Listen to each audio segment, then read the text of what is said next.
Committee on Health, Education, Labor, and Pensions will please come to order. Senator Murray and I will have an opening statement.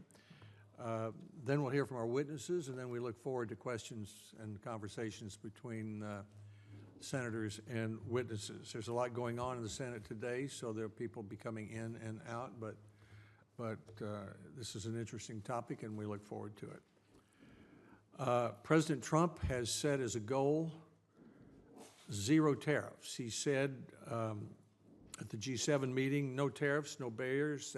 That's the way it should be. At a meeting a few weeks later with the President of the European Commission, they said, we agreed to work together toward zero tariffs, zero non-tariff barriers, zero subsidies.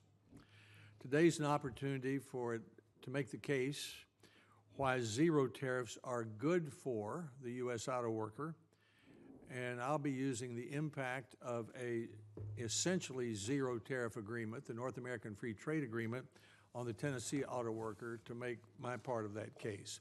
Let me begin with the story of the Rogue. Rogue is a Nissan vehicle.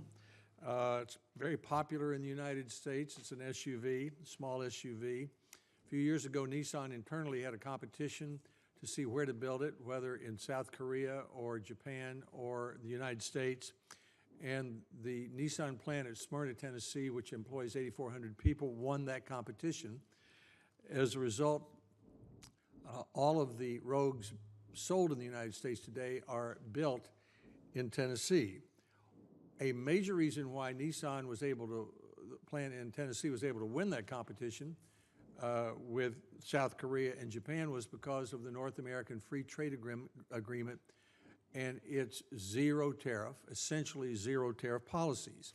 Nissan is able to move parts and even cars back and forth across the North American borders in order to make a car competitively, one that is low enough cost, high enough quality to compete in the marketplace.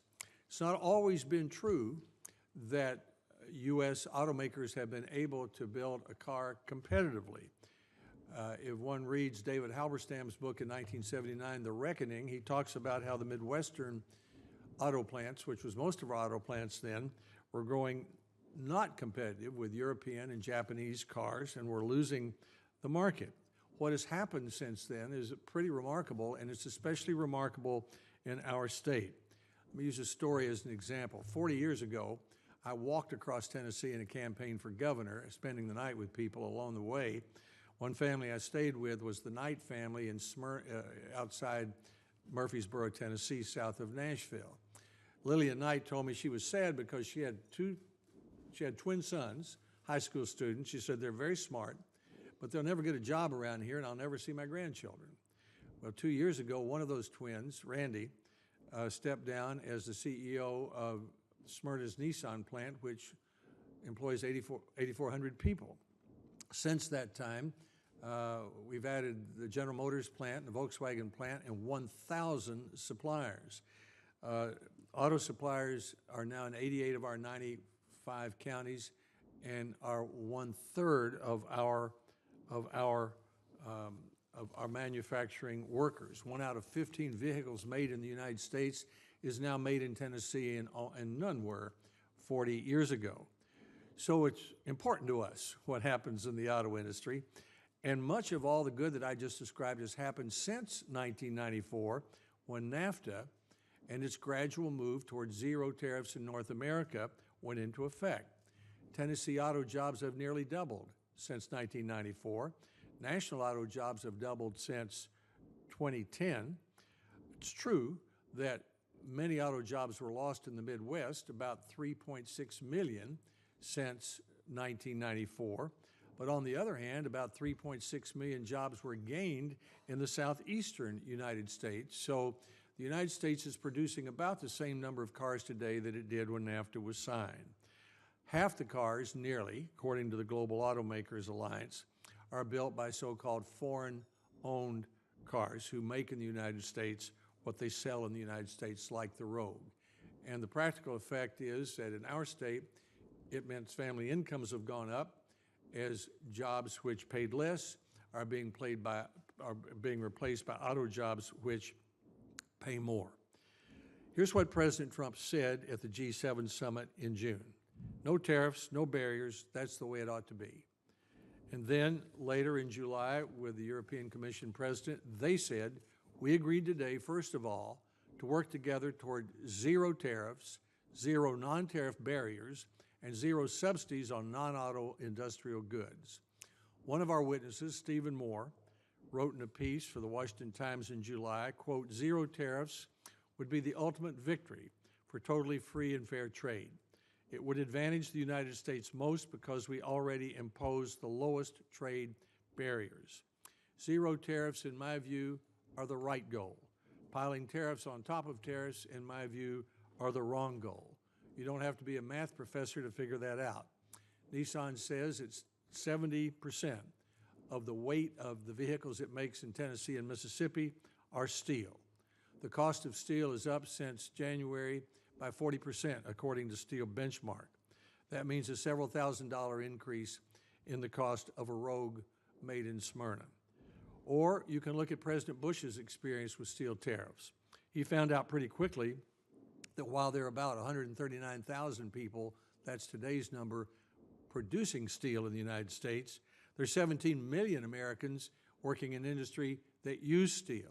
And he abandoned his steel tariffs because after about a year, they had destroyed more jobs in the steel using industry than existed then in the steel producing industry. We see the same thing in Tennessee. Electrolux, an appliance manufacturer, has canceled a $250 million expansion because of the new high cost of steel, even though they buy all their steel in the U.S. You import steel, put a tax on it, and everybody else raises their prices too. Same with Bush Brothers, who can beans, about a third of all the beans in the United States. They estimate their revenues will go down 8% because of the higher cost of steel. Same with Bridgestone. They buy steel cord for tires. None of that's made in the United States, so they have to pay for it, the higher price for imported steel. There are 38,000 waivers at the Department of Commerce from people who would like not to pay the higher tax on steel that's imported. The zero tariff goal also keeps us from talking about what I consider to be the wrong goal when we talk about trade, and that is to focus on the trade deficit, which really is irrelevant to this discussion. I mean, for example, look at the North American Free Trade Agreement. One of the sticking points still is dairy between Canada and the United States. The problem is not a trade deficit. The United States has a trade surplus with Canada on dairy, a pretty big one. The problem is Canada does not do for us what we do for them. Reciprocity, or a lack of it, is the problem. Also, the trade deficit is not a good focus because Mexico, for example, spends about a quarter of its entire wealth buying stuff from the United States.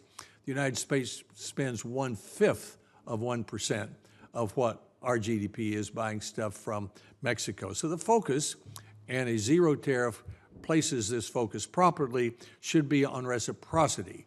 Is the other country doing for us what we do for them? So we hope to learn today from distinguished witnesses what the impact of a zero tariff policy will be on U.S. auto workers. What can we learn about the goal the President has talked about, and what will the impact be? Senator Murray.